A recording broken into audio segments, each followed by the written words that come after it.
Okay, ready to begin class. I posted a recording last week as we did not have lecture day on Monday. So I assume that everyone has watched that and understands the way this class is set up. If you have any questions at all, let me know. In a nutshell, you have the option to show up in person, to watch it synchronously on WebEx, or watch it after the fact via a YouTube video. And you can make that choice on a weekly basis. You don't have to choose for the entire semester. You can mix and match, and whatever meets your schedule and responsibilities better is what I think you ought to do. Lab is similar. One thing I would say is lab is in person immediately following this class lecture in BU 210. I'm also on WebEx during that time, and you can log on and we can share screens and get your questions answered if you have them that way. You can also schedule other times for me. In addition to this class's labs, you're welcome to come in during any of my other classes' labs, either in person or online, and those are listed in the syllabus. Okay, what I want to do right off the bat, again, just to back up, please read the syllabus. There's some guidelines about like how to ask a question via email, what you should contain, and all that are important. And it's not like I make rules to make rules just for the fun of it. I make rules so that you get the best and most timely responses from me, you know. So if you're going to ask me a question, include your code, you know, and include all the files in your project, not just one of the files. That way I can give the best answer possible. Be very specific when you ask a question. Don't just tell me that the program doesn't work. Tell me that, you know, I ran this and I expected to get a value of 5,000 and I got a value of 8,000. What's wrong? You know, and I'll be glad to try to point you in the right direction so that you can solve the problem. All right, let's start off looking at the augmented version of Hello World. And one thing unfortunate about that is when I download it, it gets downloaded as hello world-1.java. Well, you need to change it to hello world.java in order for this to work. Because file name has to match the class name. So in this case, the class name is hello world, and therefore the file that it is contained in needs to be hello world Java. Now notice that the class names are capitalized. I think I'm going to be a bit of a stickler on this because if I don't strictly enforce it, people tend to get lax about it. And it's important to follow these conventions in Java. So a class name should start out with a capital letter. So this class is called Hello World, and therefore the H in hello is capitalized and the W in world is also capitalized. No spaces in the file name, and it ends in .java, right? So be sure that your class's names match the file names that you have for them. When you have a file like this, it gets compiled, and it gets compiled into what is called bytecode for Java, which the Java Virtual Machine, JVM, on each platform can execute the Java bytecode. So for example, at least in theory, if I compile this program on a Windows machine, if I take and move the .class file, which is the results of the compilation, if I move that to a Mac, it should run, provided I have the Java Virtual Machine installed on the Mac. You want to, as quickly as possible, and I would hope you have done it already, but if not, make it quickly as possible. Make sure Java is installed on your machine so that you can run and you can compile and run the source code into bytecode and then actually execute it. So hello world.java is sitting on the desktop. So we're going to do this from the command line. And I don't want you to use IDEs in the first part of the class. I want you to really understand this on a nuts and bolts level. So we're going to create a command line.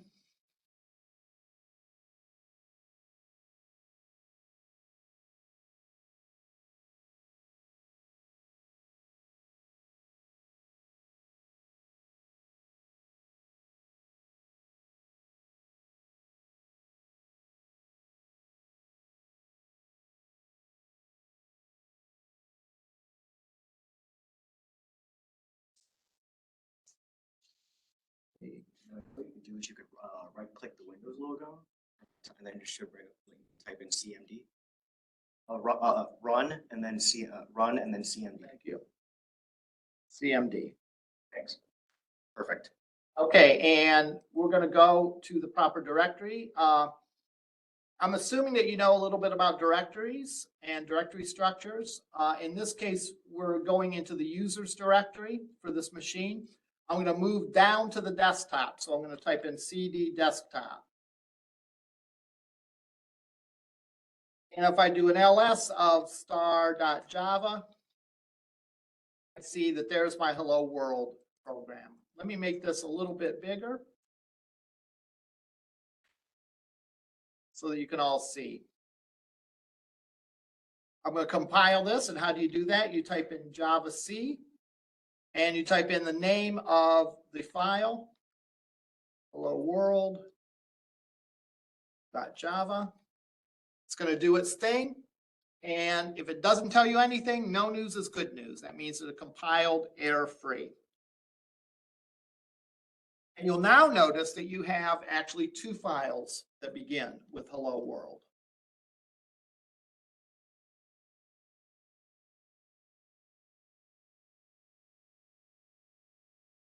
Spelled it wrong.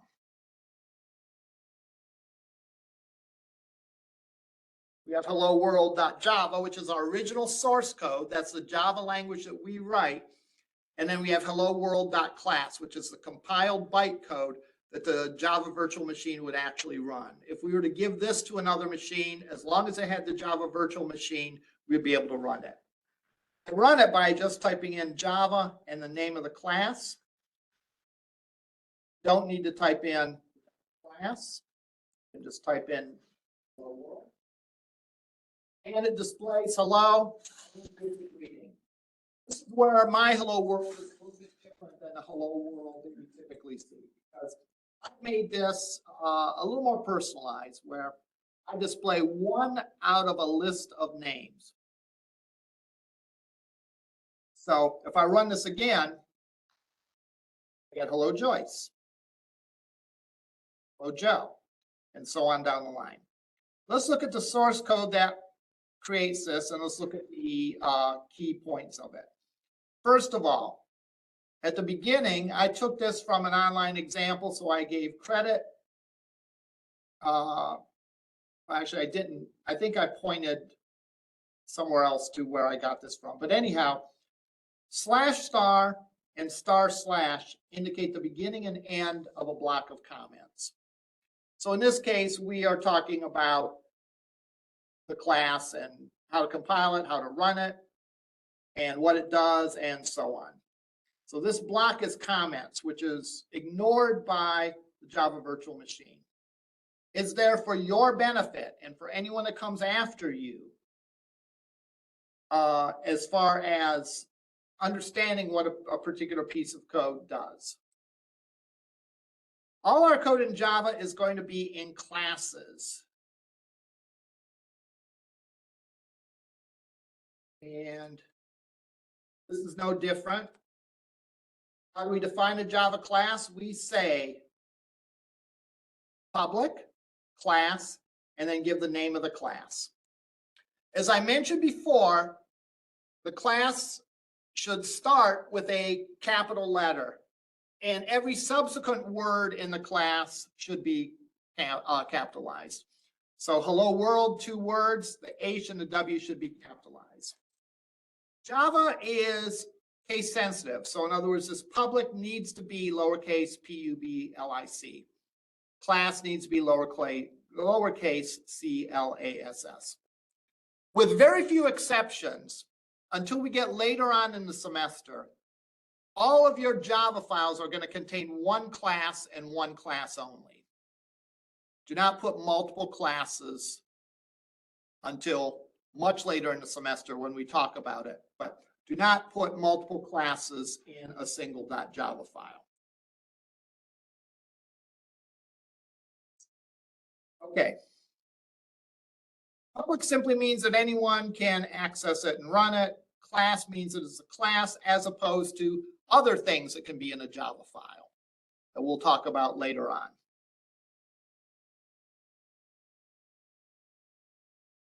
At least one class in your projects needs to have a main method. And the main method should look like this: public, static, void, the word main, which is lowercase, and that function should accept as an argument a string array of arguments. Now, I'm not going to analyze every word about this. I guess we'll briefly analyze it, but if you don't get the meaning of some of these things, just make it look like this and you'll be fine. Public means that that can be accessed by anyone. Static means that the method doesn't need an instance of the class in order to run. These are class level methods, not object oriented, not object level methods. And we'll talk about objects in a little bit. Main is the name of the method that's required. It must be lowercase main, and it must accept an array of string arguments. And that's what this does. Now you might notice that these curly braces are used to sort of group things together into a unit. And it's really important that you indent things correctly, because if you're not required to put spaces or new lines on things, but if you don't, your code's really going to be a mess and difficult to read. So for example, this class contains this method. Therefore, this method is indented within the class. This code is what makes up the method. Therefore, it is indented within the function. Method and function being synonymous. And the braces contain, so everything between this and this is part of the class. Everything between this and this is that method's body. Yeah.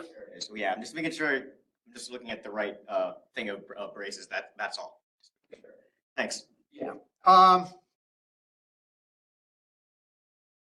very common error is to not have matching braces. So if you have two starting, you need two ending.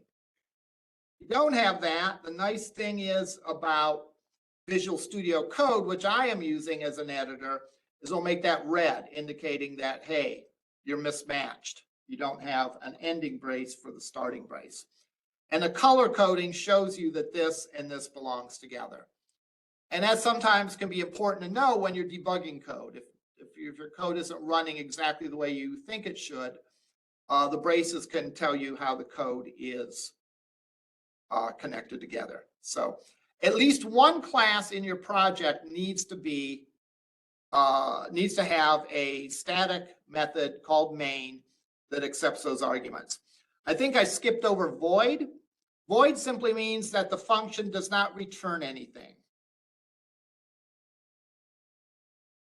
Functions accept arguments and return results. So for example, a function that calculates the area of a square or rectangle, let's say, would accept probably two arguments, the height and the width.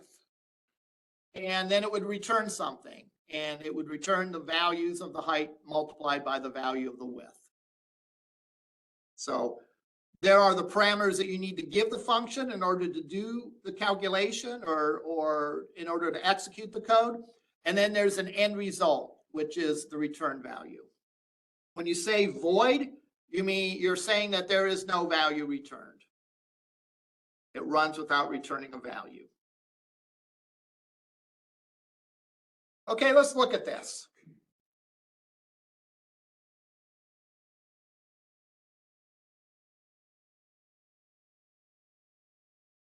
Let's look at this first statement. String, square brackets, names equals, curly braces, Mike, Joe, Jerry, and Joyce. That is how you declare a string array. Strings are any alphanumeric character. So you can put names, you could put a mix of names and numbers, you could put anything in them. That's what strings are. And you probably know this from any earlier programming classes that you have taken. An array is a list. So normally variables only have one value at a time, but arrays contain a list of values. That's what the square bracket means. It means that this is an array. This is the name of the array, and these are the elements contained within the curly brackets.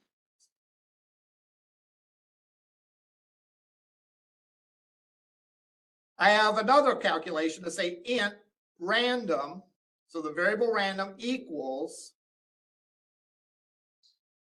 int math random times 4. So let's analyze what this statement does. Math.random gives me a value between 0 and 0.999999 repeating. So a value between 0 and almost 1. I multiply this by 4, and I get a value of 0 to almost 4, right? If I multiply 0.9999 repeating by 4, I'm going to get a number that is very close to 4, but not quite 4. So this part of the expression gives me a value between 0 and 3.99999 repeating. This int gets rid of any decimal places. So therefore, what I have is I have a value between 0 and 3, right? So this expression will give me a value between 0 and 3. I then use this command to output data, system out println. I'm outputting a string, and then I'm outputting from the names this element. The element that's contained in the variable random, which, as I said, is going to be 0, 1, 2, 3, or 4. That corresponds to the position of these names in the list. Mike is subscript 0. Joe is subscript 1. Jerry is subscript 2. Joyce is subscript 3. So if this number turns out to be 2, 0, 1, 2, it's going to print Jerry.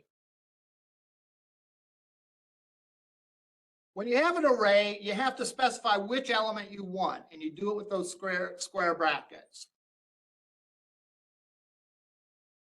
I'm hoping that this isn't new, that you've covered something like this when you've taken C#. So I'm not going to spend tons of time about it, just maybe reminding you if it's been a little while since you had C#.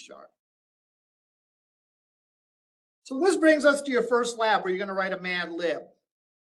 You're going to create a number of these things, number of these string arrays, probably a number of random variables, and then you're going to output the name of a poem or a song or whatever and substitute random values for words in the song. Like the example I gave, Mary had a little lamb. Maybe you substitute a random value for the name Mary.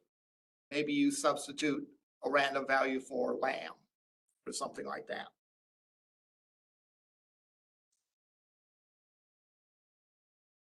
You might wonder, should I use one random variable for all the arrays or use a separate random value for each of the arrays?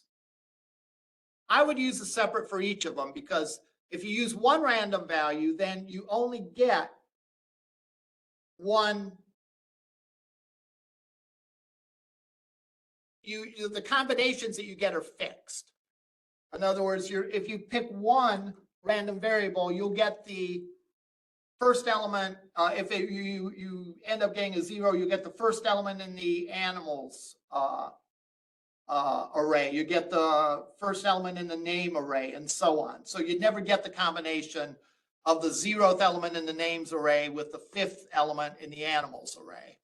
And that gives a little less variety here. So I would use a separate random variable for each one. Now, I have 4 here because there's 4 elements in the array. I could actually do better than this, though, right? Remember, when we write code, we want to write it so it requires the least amount of alterations possible. So, for example, if I were to add Kevin onto this list,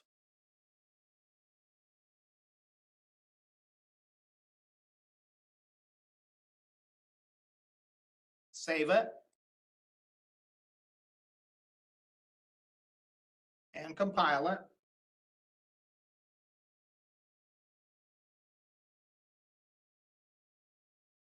I could run this a million times and I'm never going to get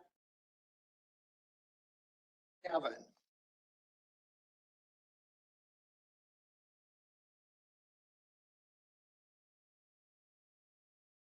I don't know how many times you want me to do this to believe it, but believe it, you won't get Kevin. Why not? Because this number can only be from 0 to 3, and Kevin is the 5th element, so it's element sub 5. How can I fix that? Well, I could change this to 5. Then there's 2 things we have to do if I add something to this array. I have to add it to the array, and I have to change that number. Actually, a better way to do that. And let's look in Java how we determine the size of an array.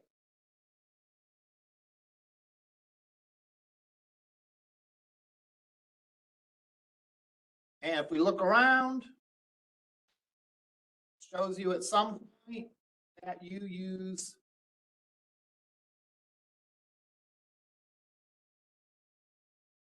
length.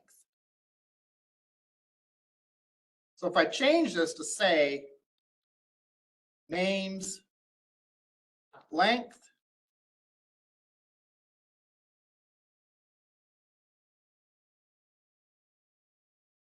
which is a function,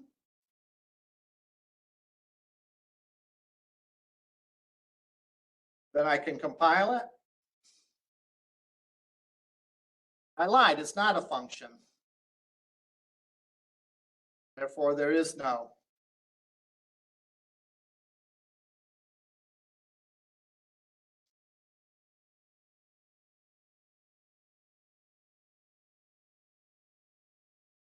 I can then go and run this, and you'll see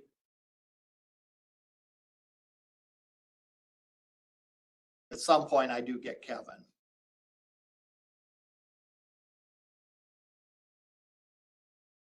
So you should be able to take this example and pretty simply make a Mad Lib out of it, where you take a poem, song lyric, proverb, whatever, and substitute in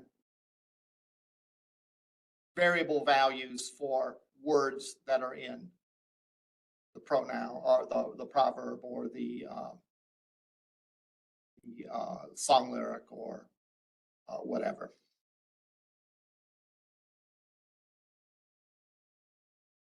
Any questions about this?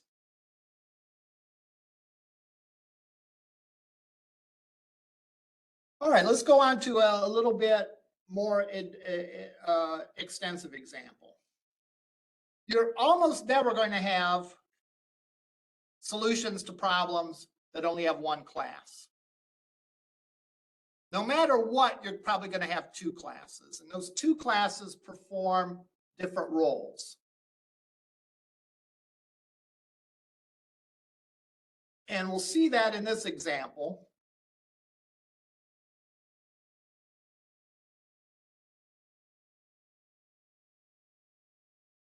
We're going to get into that directory.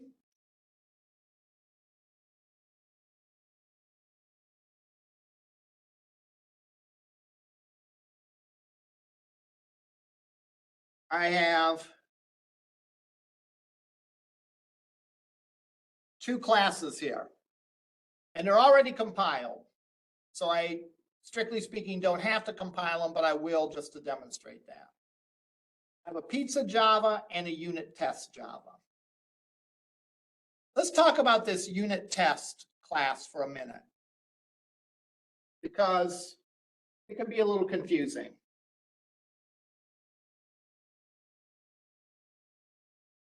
Most applications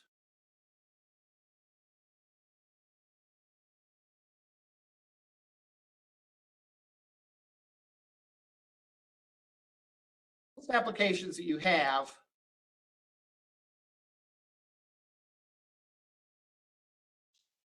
a GUI. That GUI uses other objects. If we were writing a card game, let's say we were writing a blackjack game in Java,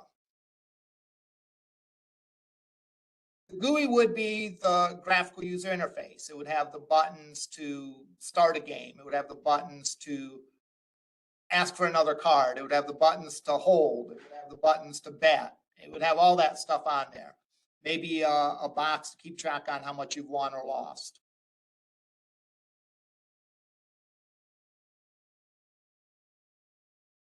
But that GUI would use other objects as well. There'd probably be an object for the player of the game. There'd be an object for the deck of cards. There'd be an object for each individual card. There'd be an object for the dealer. And then finally, there would be a game rules object that would contain all the code for the rules of blackjack. We're going to call those our business logic.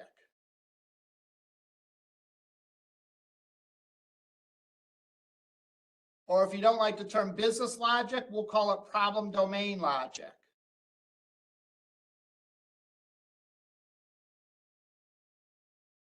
In other words, these are the things that do the work. These are the stuff that has the code of a blackjack game in them. All right.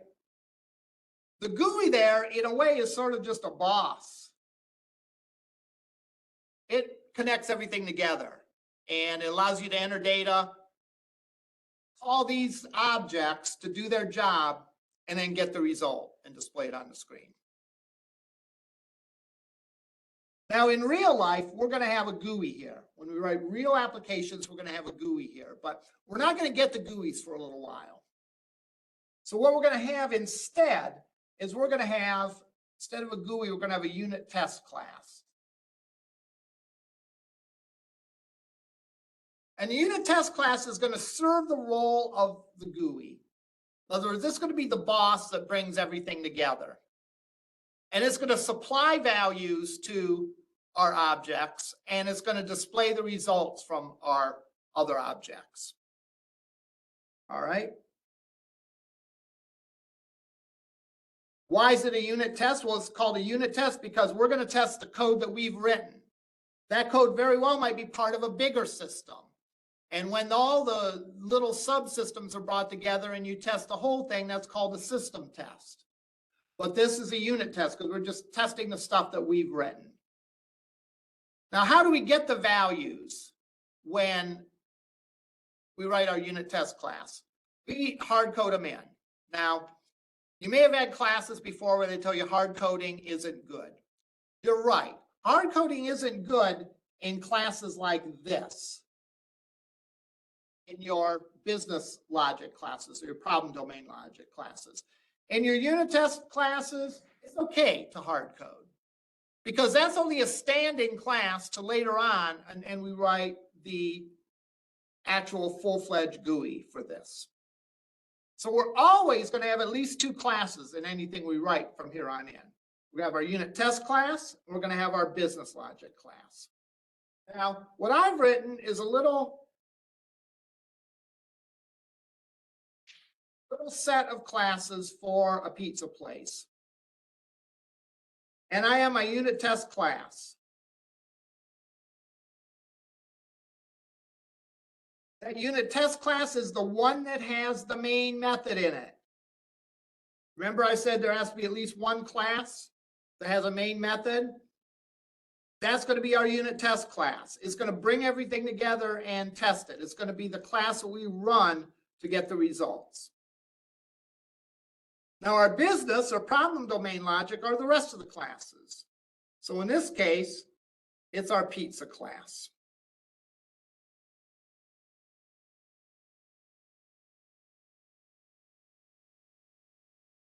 Now, one word that, or a couple words that people sometimes use synonymously, but really aren't the same, is class and object.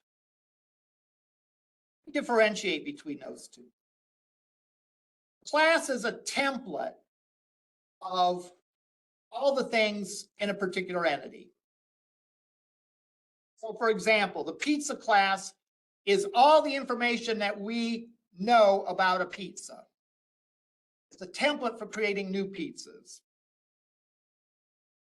In this simple case, we know three things about a pizza. We know the size, which is a string. We know what kind of crust it has, which is a string. And we have a Boolean that is a true or false field for whether or not it has pepperoni.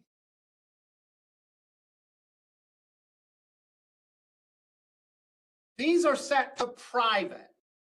We're not going to access these in our other classes, so they're set to private. You make your attributes private and your functions typically public.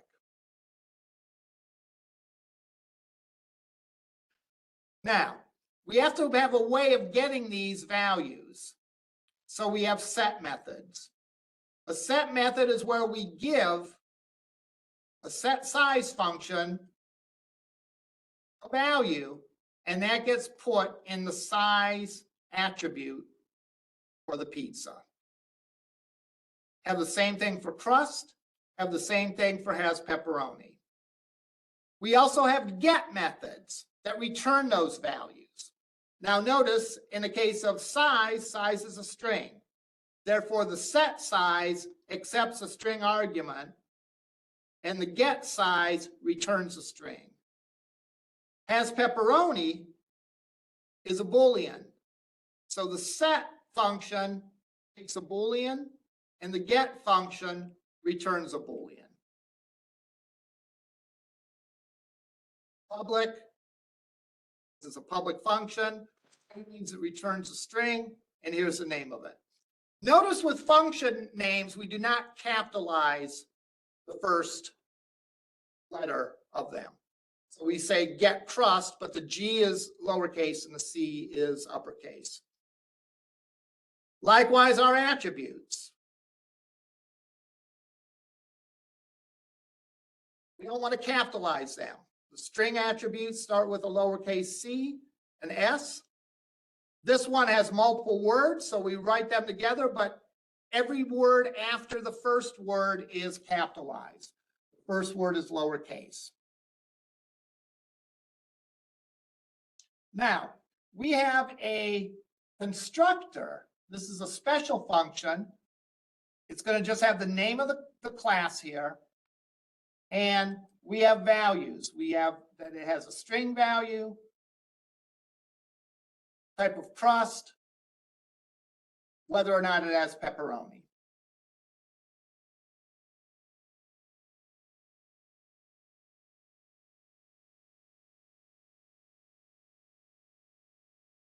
Do you have to define a constructor? No. I can take this out and I can, well, we'll come back to that in a minute. So let's look and see how the test, there's also a calculate bake time and calculate price method. And these go the arithmetic to figure out how long it's going to take to bake this pizza. Thin crust only takes 10 minutes. Thick crust takes 16 minutes.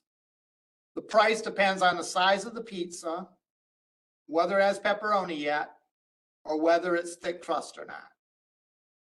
So we do the calculation based on these if statements, and we return the price. Now, this statement here is very, very important. What's it mean? In this statement, we're making an object out of the class. So if I say pizza P1 equals new pizza, and I supply these parameters, I'm creating a variable in memory called P1. That variable is going to hold an instance of the pizza class. Again, in an academic environment, you might have a student class that represents a template for all students. Everything we want to know about a student is coded in that student class. An instance of the student class would be you. All right? If there are 10 people in the class, there'd be 10 student objects for that class.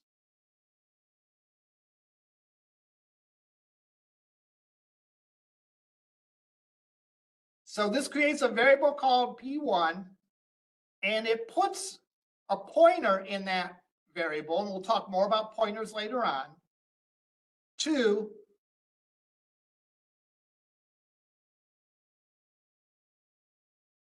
the pizza object that we create here.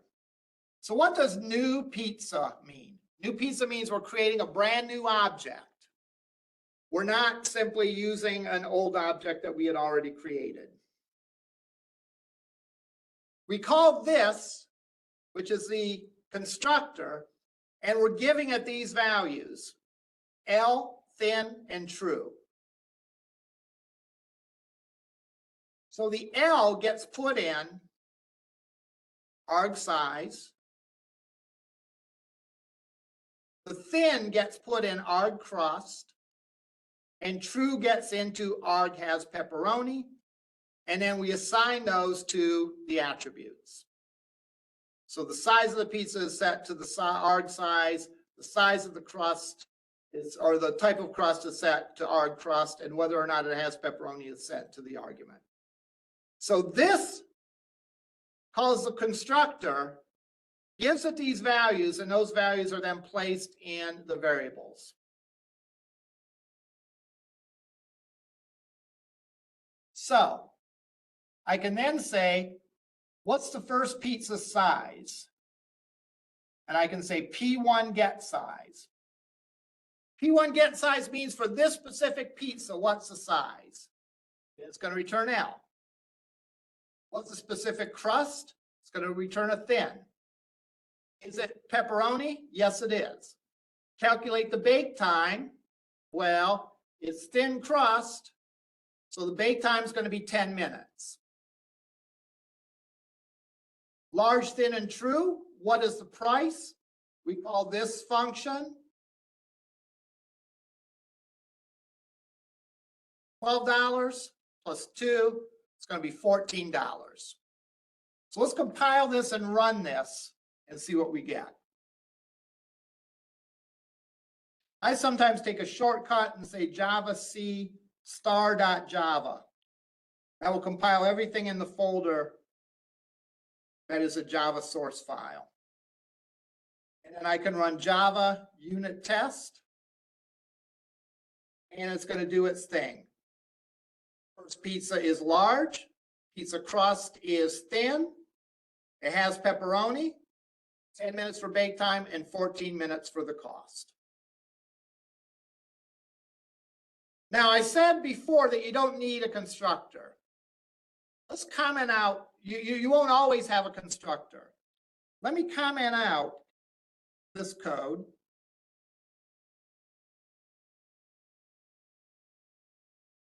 if you don't create a constructor of your own, the Java compiler inserts a constructor, but that constructor doesn't do any initializing. So you'd have to use the set method to initialize it. So I could say this, pizza P1 equals new pizza, and call the no argument constructor, which is going to create the pizza object, but it's not going to set it to anything. But then I could say P1 set size to large. P1 set crust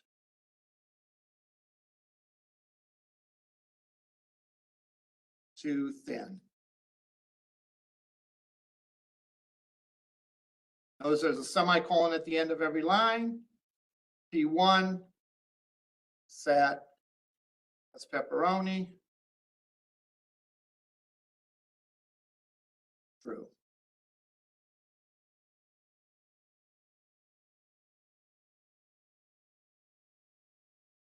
So because I have no constructor, I commented it out.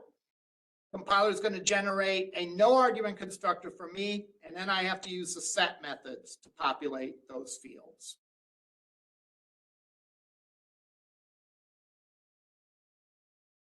And if I did everything correct,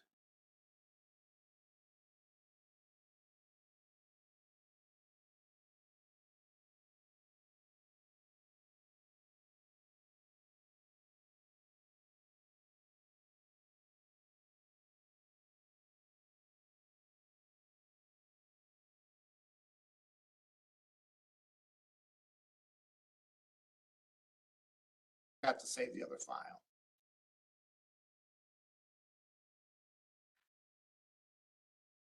Wonder why I got that there. All right, there we go. And I can run it. And I should get the exact same results.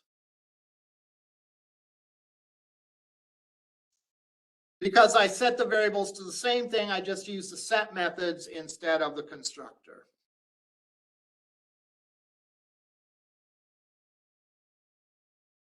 Now, a few things of what can go wrong, because it can be confusing if you get error messages. What if we, for example, forget the brace here?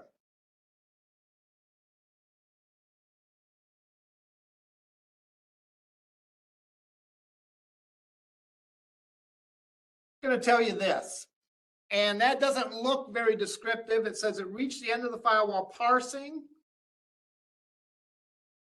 And what that means in essence is it got to the end of the file and it hadn't found something it was expecting.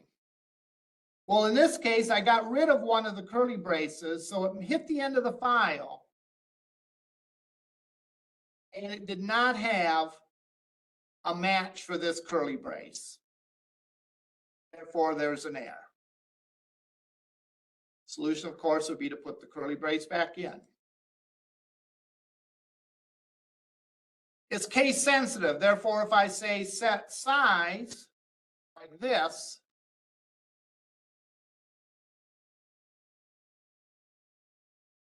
I'm going to get a compile error. There's a no set size with size in all capitals. Can't find symbol, can't find set size for a pizza.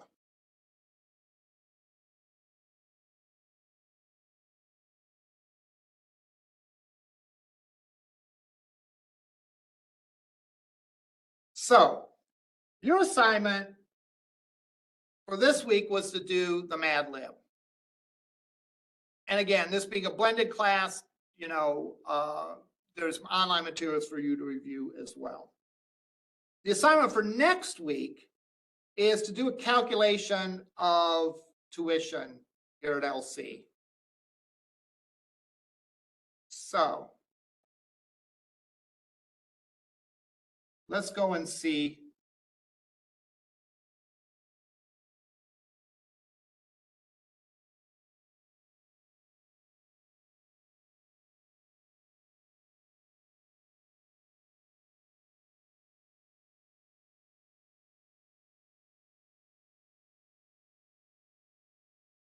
you look under tuition rates, you'll see that tuition depends on two things. It depends on the number of credit hours and whether you're a Lorain County resident, an out-of-county resident, or an out-of-state resident. So what classes do you need? You need one class to be a unit test. That's going to tie everything together and it's going to test your student object. Student object is the second object that you will need. What methods will you have on there? Well, you'll have as attributes a residency code. And that residency code can take one of three values: Lorain County, out of county, out of state. That will be a string. The credit hours will be an integer. And because you can have one all the way up to 22, but we're not going to worry about the limit on the number of credit hours. So your student class, my pizza class had a crust, a size, and whether it has pepperoni. My student class is probably going to have something like a student ID, a student name, residency code, and the number of credit hours. There'll be sets and gets for the residency code, the number of credit hours, the student name and student number. Then there'll be a calculate tuition function that will implement the logic found in this table. Now take a close look at this table. 1 through 12 credit hours, the tuition is simply the number of credit hours times the hourly rate. So 2 credit hours is 2 times this. 6 credit hours is 6 times this. And so on with these other residency statuses. When you get through 13 through 18, the credit hours are 13 times the residency rate. And then above 18, you start adding on the additional credit hours. So 19 is the number for 13 plus 1 more credit hour. The amount for 13 plus 2 more credit hours, and so on down the line. To make sure that this works, you're going to need to do more than just create one pizza like I did. You're going to need to create multiple students. So in your unit test, this will be the first student. We'll create another student, or in this case, pizza.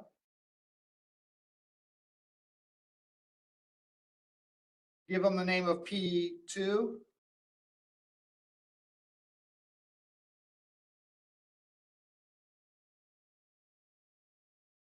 And so on, change all these to P2, and so forth. How many do you need to test? Well,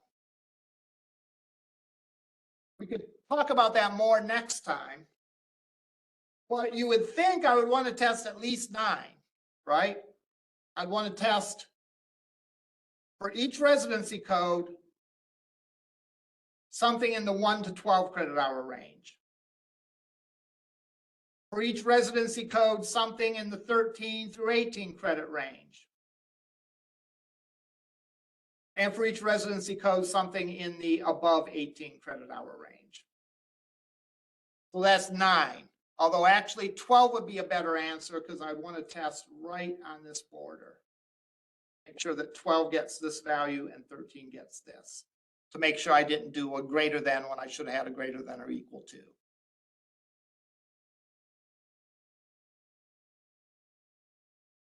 So that's what you will need to do to complete lab 2, which is due next week. The lab that's due Monday, or I'm sorry, not Monday, Wednesday, is simply the Mad Lib assignment. All right, that's all I had for today. We will either see you in lab or we will see you next week.